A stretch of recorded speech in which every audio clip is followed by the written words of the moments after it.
Hey guys, it's Nikki. Today I'm going to be doing my June wrap-up. I know it's like the middle of July, so this is kind of late, but better late than never, right? Before we start, here is my usual I have a cool shirt and I just want everybody to appreciate it moment. Yeah, a Primark just opened up in Brooklyn and I finally went, and all of my European friends who have been saying lots of great things about that store, I understand now. I really do. So I have here my little handy-dandy book log. The month of June I read 5 books, which seems like kind of a low number for me, but then I remembered that I read a lot of manga, so yeah.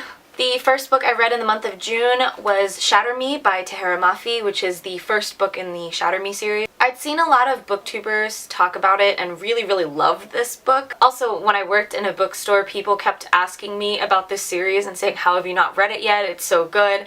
But the back cover is so vague that, like, there's barely any description. So I had been hesitant on picking it up for a while until eventually I really don't remember who it was that finally explained the premise of it. And I was like, oh, cool, alright. So I did a sort of a buddy read of this book with my sweet little peach Darlene. Hi Darlene, I don't even know if you watch my videos. I don't think Darlene's actually done with this book yet, but I had to return it to the library, so I finished it.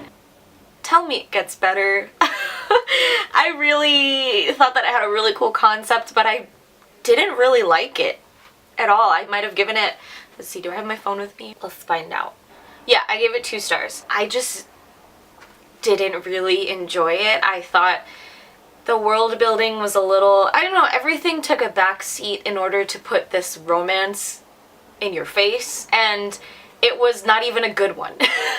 It was so insta-lovey and cheesy, and I was like, what's going on? Not that I don't like romance in dystopian novels, because everybody needs a little love, but I just feel like there has to be some sort of balance, and there was none. It was all very forced, and I don't think I liked anybody in this novel. I've heard it gets better in the second book onward. If you've read this series, maybe you have the same thoughts that I have about the first book, but you think that it really did get better and that I should continue the series, let me know, because the premise is very interesting, but with what Shatter Me was, like, with how I felt about the first book, I just don't feel like I would pick up the second one. The next book I read was If You Don't Have Anything Nice to Say by Lila Sales. I fucking hated it. If you don't know what this book is about, it's about this girl who says something racist online, the tweet goes viral, and she's faced with the consequences of it. It was god-awful. I made a rant review about it. I'll link it down in the description or something, but yeah, I don't want to talk more about this book because it makes my blood boil. The third book that I read in the month of June was Always Forever Maybe by Anika Moroz Risi. I hope I said all of that right. It is about a girl who falls in love with this guy, and she finds herself in a abusive relationship. I really wanted to like this. I really wanted to love this, actually. I found that it was really generic. I already returned it to the library, which sucks because if you guys could have seen it, it was full of just page flags. I think I might have actually brought it up in another video, and if I find the screenshot of it, I'll just like put it here with all of the tabs in it, but I put in a red flag for every time there was a literal red flag of like what was going to happen, and I honestly thought it was going to lead up to more, but instead I found that it was very underwhelming. Not overwhelming, it was very underwhelming. You know what it felt like? Like I was reading a Lifetime movie, kind of. There is a lot to be said regarding this topic, and I'm really glad that we have these books to show people, but it just, ultimately, I felt like it would have worked as like a younger read. It almost felt a little bit like an upper middle grade book. Am I making any sense whatsoever? Probably not. That's what it ended up feeling like to me, which is fine because, you know, it's never too early to learn about people who should be treating you right and everything. It's just that that's how it read to me, being so simplistic and so cookie cutter, and it honestly felt like nothing new, you know? It wasn't inherently bad, it's just that I felt like, you know, what did we get out of this? We got nothing out of this. Yeah, I give this one a 2 stars also. The fourth book that I read in the month of June is The Astonishing Color of After by Emily X.R. Pan, and oh my gosh, you guys. I knew going into this that I was going to absolutely love it. Once I posted literally anywhere that I was reading this book, everybody was like, girl, prepare yourself. If you don't know what this book is about, it follows a girl whose mother has just committed suicide, so it is going to be a heavy read, just warning you if you haven't read it yet or if it's on your TBR.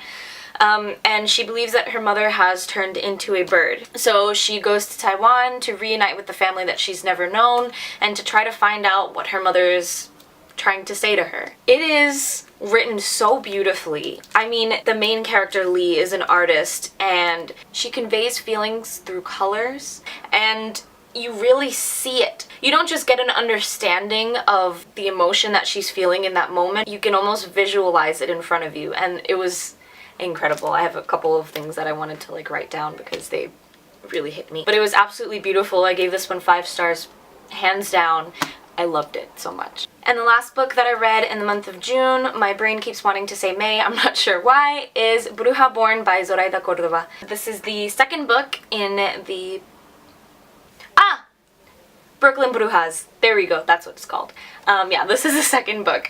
So if you haven't read Labyrinth Lost, it follows a girl, Alex. She is the middle child out of 3 sisters, and they are from a family of Brujas. They can all do magic. This book follows the oldest of the 3 sisters, Lula. After an accident involving a bus from her school ends up killing basically everybody on board, including her boyfriend, she decides to do magic to bring back her boyfriend because she cannot lose him, and in doing so ends up causing a bit of havoc, if you haven't already guessed.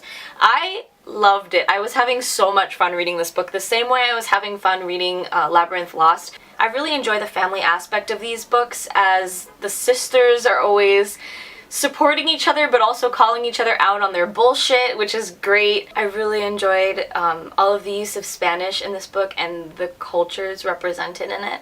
For example, during a visit with one of the characters to ask for assistance in their journey, they're offered, oh, do you need anything? Do you want to take a seat? Quiero un cafecito? And I was like, oh my god. The characters who don't do magic or are not brujas or brujos are called sin magos, and I don't know, it's just the little things like that that I really enjoyed because I felt like I could relate to the story that much more because of it.